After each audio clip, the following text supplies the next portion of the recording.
Chapter 17. Holmes seems irrational. Following our active adventure in the Valley of the Kings, a long trip by rail was no antidote for my aches and pains, and the moment that Holmes and I returned to the welcome surroundings of our hotel, I found myself incapable of seriously thinking about the matter at hand, as critical as it was. A quick bath, and I was between sheets and sunk in deep sleep. The night had fallen when I finally arose, considerably refreshed, though stiff as a board. When I dressed and made my way to the sitting room of our suite, I was unprepared for the scene that greeted me. Only Holmes was in evidence. Since he is tireless when on a case, I had not expected the sleuth to indulge in a siesta, but rather a room crowded with colonial officialdom, discussing the next step in this most peculiar situation, which had strong overtones of international complications. There were evidences that Holmes had conferred with many, but to find him deserted when at the critical point of an investigation did bring me up short. I wondered if new and unanticipated piece had been introduced to the complex chessboard that faced the great detective. Holmes's pipe was going, emitting clouds of acrid smoke that served as evidence that his superb mind was toying with facts in search of a realistic pattern and a solution to the problems the pattern presented. Ah, Watson, you do appear much the better for your rest. Whilst you were so engaged, I have been able to resolve the necessary staff work attendant on the resolution of this jiggy wicket we have chanced upon. I stifled a yawn and my senses sharpened. Could it be that Holmes would map out his plan of action, a step that he had seldom taken in the past? You did indicate during our journey by rail that an idea had come to you. It has, prompted by your chance remark. Happily, this inspiration has stood up before a searching analysis. Holmes rose to his feet and began pacing the room as he had so often within the familiar confines of 221B Baker Street. The government has seen fit to accept, endorse, sponsor if you will, an unofficial investigation into the problem of an Arabian uprising. I don't believe we need to underscore again the far-reaching damage that this outbreak might cause. We can accept the inclusive phrase that the situation is fraught with peril. Alas, I must place some of the blame on my shoulders. Oh, come now, Holmes. This madman's scheme, whatever it is, was not of your doing, but his ability to do it is. In a previous case of ours, I swore that I would smash Chu-San-Fu. Had I but held true to that idea, we might not be in Egypt now. But Holmes, you broke Chu's hold on Limehouse and Soho. We closed him down, but he has, phoenix-like, risen again from the ashes of his defeat. The Chus and Fus of our world, Watson, are like a deadly bacillus. They can be rendered impotent by isolation, but if allowed to break free, they are just as capable of epidemical infection and death as before. Extermination becomes the sole solution, as extreme a policy as that may be. There was in Holmes's words a fatal conviction, and they produced a feeling of dense discomfort in me. His tone displayed an unusual fervor, alien to his normal cold and analytic manner.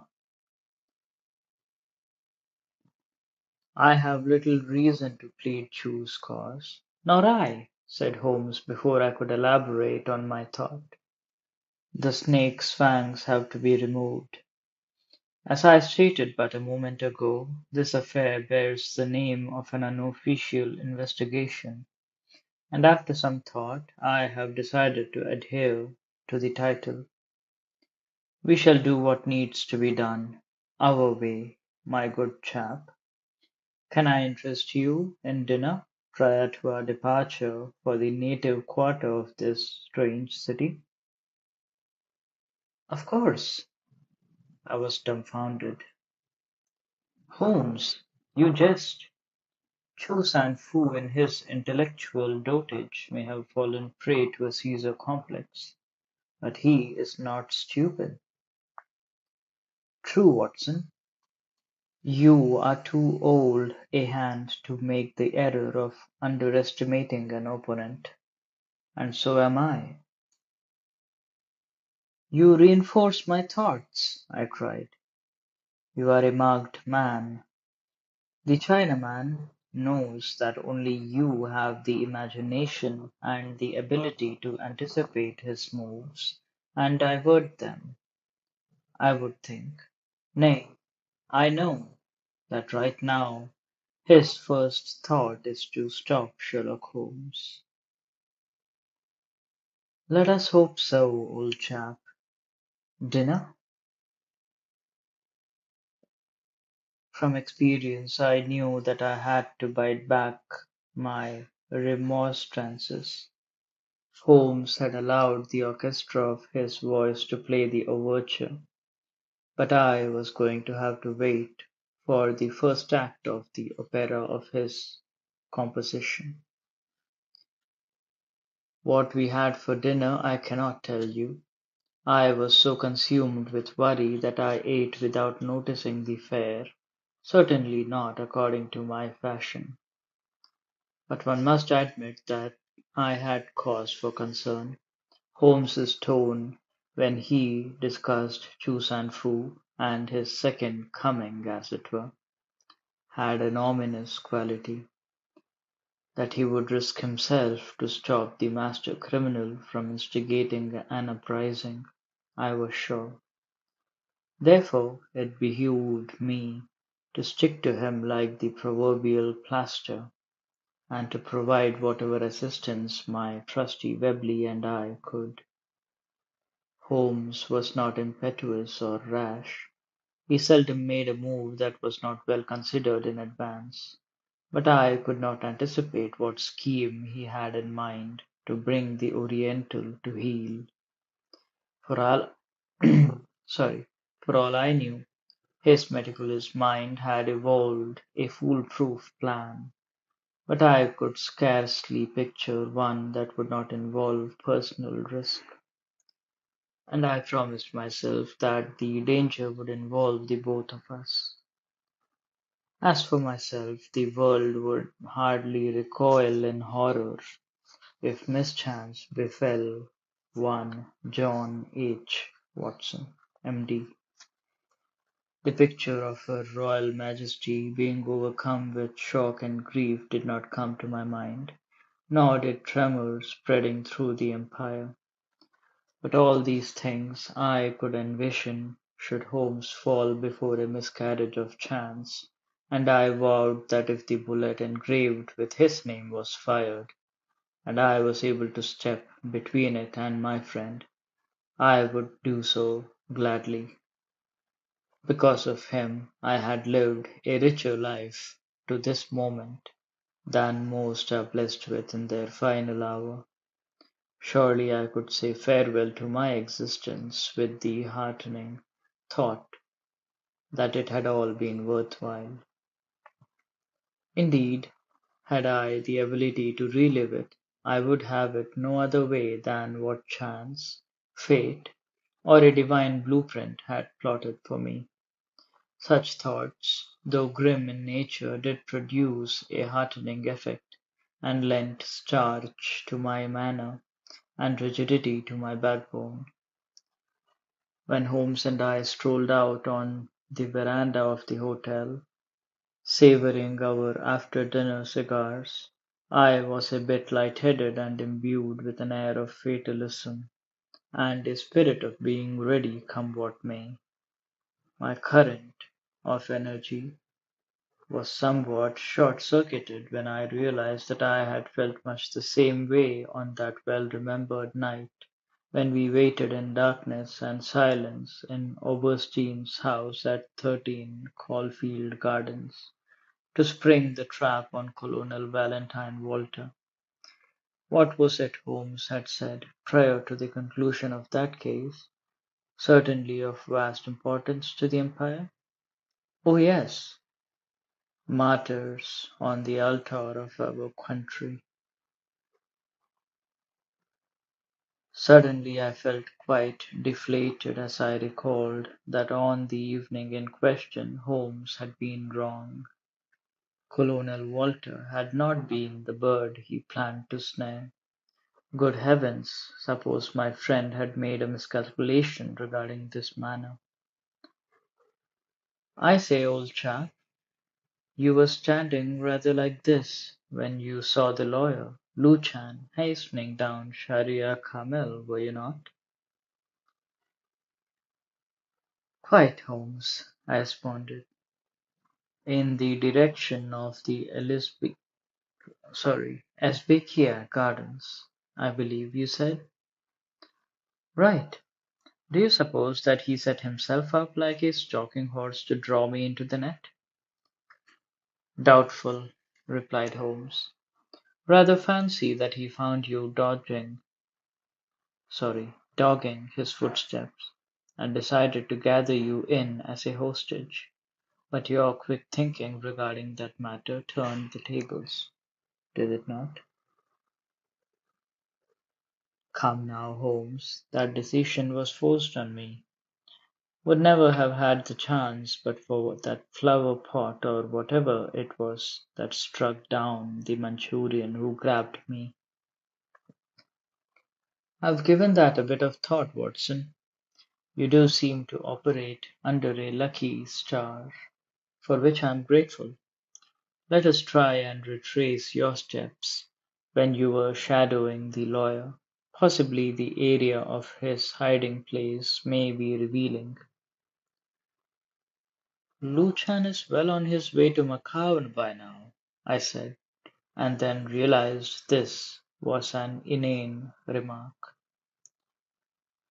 But Chu San Fu remains, and he may have gone to Earth in the same area. The native quarter certainly seems like the section he would choose. I fell in with Holmes's scheme, having little choice really, but I was not fooled. This was no spur-of-the-moment thought of his, since he had mentioned such a trip prior to dinner. Had I planned on an investigation of the old town in search of the criminal hideout, I would have had a detachment of the local police with me, something that Holmes had the authority to do with the carte blanche conferred upon him by the Foreign Office. But then I recalled that for reasons of his own he had decided to go it alone without the benefit of the local establishment. My nighttime excursion into the byways of Cairo was of recent vintage, and I had little trouble following my previous path.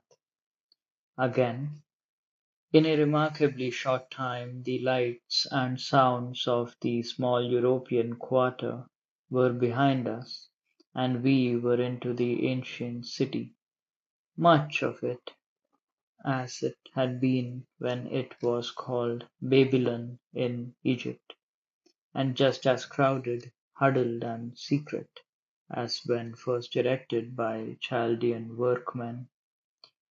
I recounted to my friend my actions when following the Oriental lawyer, though I did not mention my thoughts regarding what I hoped to do, or my considerable doubts as to my ability to do anything. Holmes's keen eyes were darting everywhere, and that peculiar sixth sense of his regarding direction was, I sensed, associating our progress with whatever knowledge he had of the local geography. Finally, we arrived at the alley mouth down which Lu Chan had disappeared, and into which I had ventured from a different direction. Holmes surveyed the scene, his aquiline nose held in such a manner that, had its shape been different, I would have sworn he was sniffing the breeze to scent the spoor of his dedicated enemy. "Come, old chap," he said suddenly, "we shall backtrack.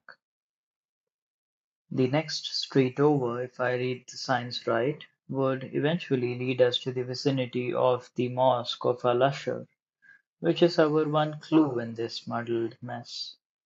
Chu-San-Fu intends to go there if I am correct as to his plan, so let us reconnoiter in that direction."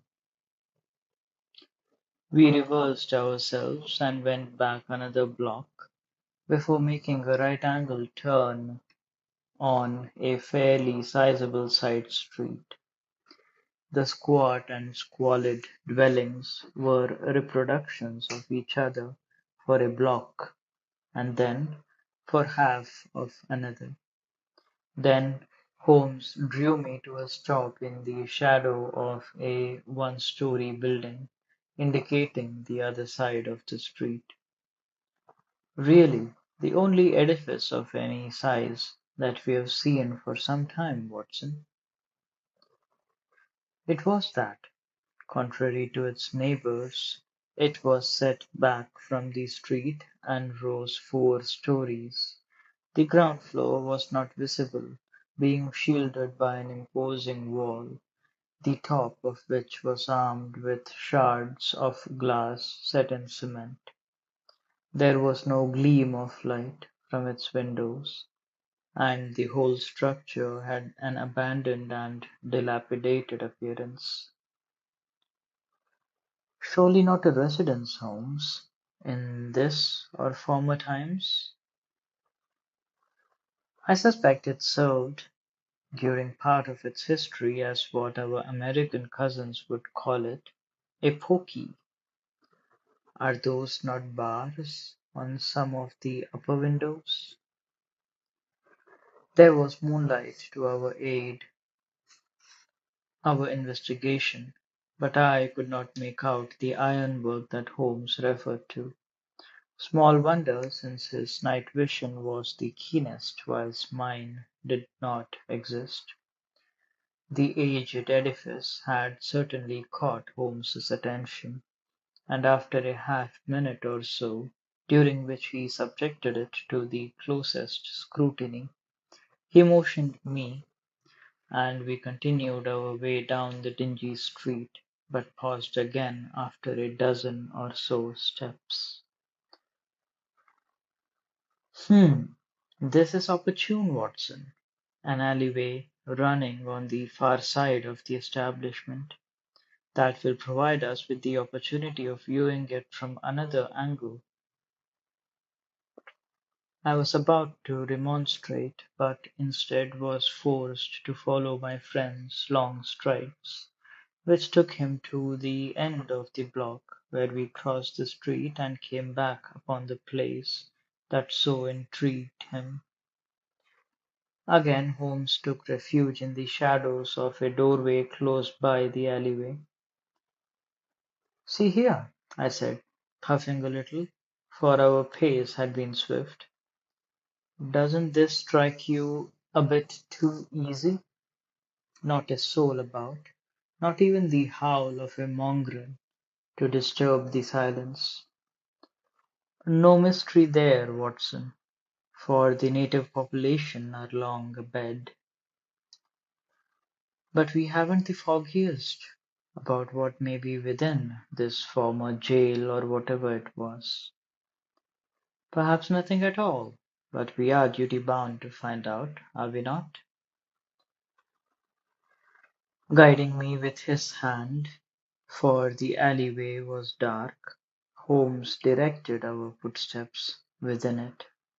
On our right was a continuation of the wall that fronted the house, and I noted that its crest was also guarded by broken glass, which would have made it difficult, indeed, for anyone trying to climb over it. My heart sank, for this had all the elements of a trap into which Holmes was marching with purpose and propelling me as well. Somehow my earlier heroic thoughts seemed dim, though the passage of time had been a short one. Then it crossed my mind that if this strange building was so well designed to resist outsiders, it could hardly serve as an effective device to lure us within. That comforting thought was promptly dissipated when Holmes came to a halt but a moment later. "Here we have it, Watson, a gate through the wall, which in times past and perhaps even now serves as an entryway to the alley. Now, listen, Holmes, if that gate happens to be unlocked, I'm not taking another step. This whole matter bears too close a resemblance to that Watney gas chamber adventure." The faint luminosity of the night sky allowed me to catch the flash of Holmes's teeth as they were revealed in a broad smile, not at all in keeping with the peril of our situation facing us. "My dear chap, excitement has caused you to mix fact and fantasy. You know full well that my exploits in Watney gas chamber, as heroic as they seemed to countless theatre goers, were but reflections of the ample imagination of that American dramatist. And besides," he added, "the gate is locked, which may allay your fears, though I find it inconvenient." As he searched in his pocket, I felt another stab of fear. Of course, Holmes had with him one of those efficient devices, possibly designed by Slim Gilligan, that would make short work of the lock facing us. But my friend's actions seemed to follow an irrational path. A mysterious building, by its very dimensions certain to stand apart from its fellows, an area wherein Holmes's enemies were known to have been. The whole matter shrieked ambush. Here was the master of deduction blithely being taken in by a deception like a youthful Inspector Hopkins rushing down a false trail. It just didn't make sense. Holmes had a thin piece of steel in one hand, and had already inserted it in the large keyhole of the front door facing us. "The lock is an old one, Watson, but I think we can force its secret from it." "Without a doubt, Holmes, but is this not madness? The street entrance is an impossibility without a scaling ladder, but here we have a convenient alley gate dangling before our eyes like the enticing lure of a fisherman's line.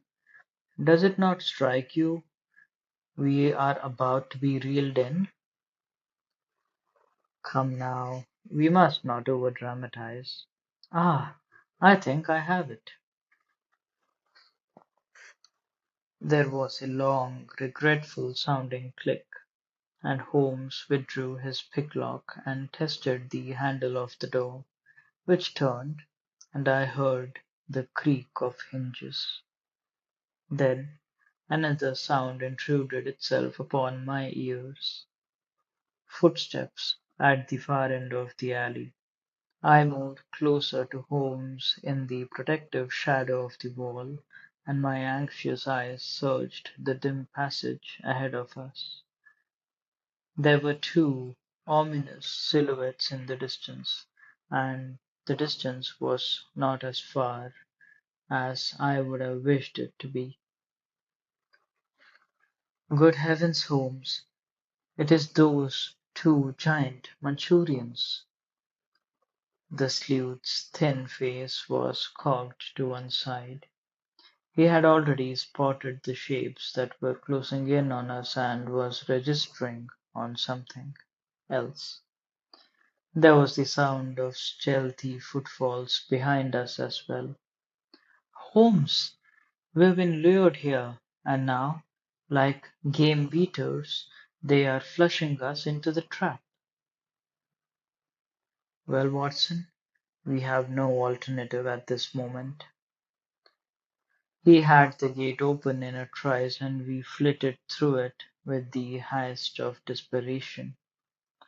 As Holmes closed the portal, I leaned my considerable weight against it, and he worked his pick-lock feverishly. The sweetest sound I could imagine was the click that signaled that the door was secure, for a moment at least. Come, old fellow, if we have bought ourselves a bit of time, let us make use of it. I followed on his coat-tails, for it was infernally dark within the grounds of this ancient place, and I could but depend on Holmes's ability to operate with proven efficiency while under the blanket of the night. His half-trot took us in the direction of the building, which now loomed before us, with all the ghostly charm of the house of Usher. Evidently he spied no exit from the grounds, and I of course could see little at all. As we circled round the building, I did note that the front was devoid of a veranda or porch, consistent with the architecture of the area. On the far side of the building there was a section where the darkness seemed deeper, and Holmes made for it. It was a recessed door, and again he resorted to his burglar tool. Now I heard sounds in the distance, and assumed that the Manchurians and whoever else was with them had gained access to the yard area. If Holmes could open the door to the building, perhaps we could secrete ourselves within and avoid capture.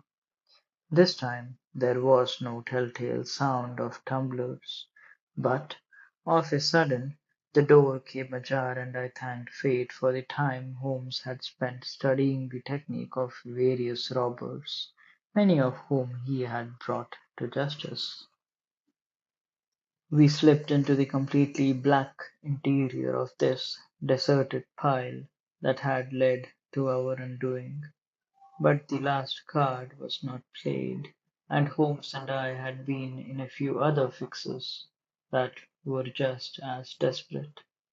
His long fingers were on my wrist, guiding me forward where there was a sudden burst of blinding light. Then I heard a sibilant voice that was easy to identify. "Good evening, gentlemen. How pleased I am that you chose to drop in." Suddenly a weight struck me from above, and I was borne helplessly to the ground, threshing as I fell, but to no avail. It was not human hands that had seized me, but a net-like object, which I judged to be of some sort of metal.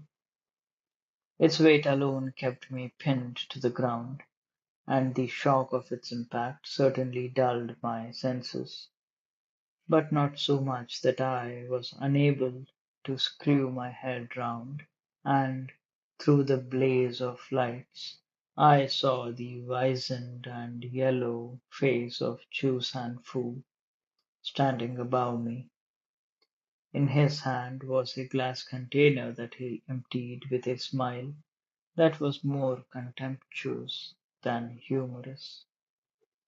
From its narrow mouth came a flow of crystals that seemed to explode as they fell round me. Then there was a faint mist and a peculiar scent in my nostrils, and I lost consciousness.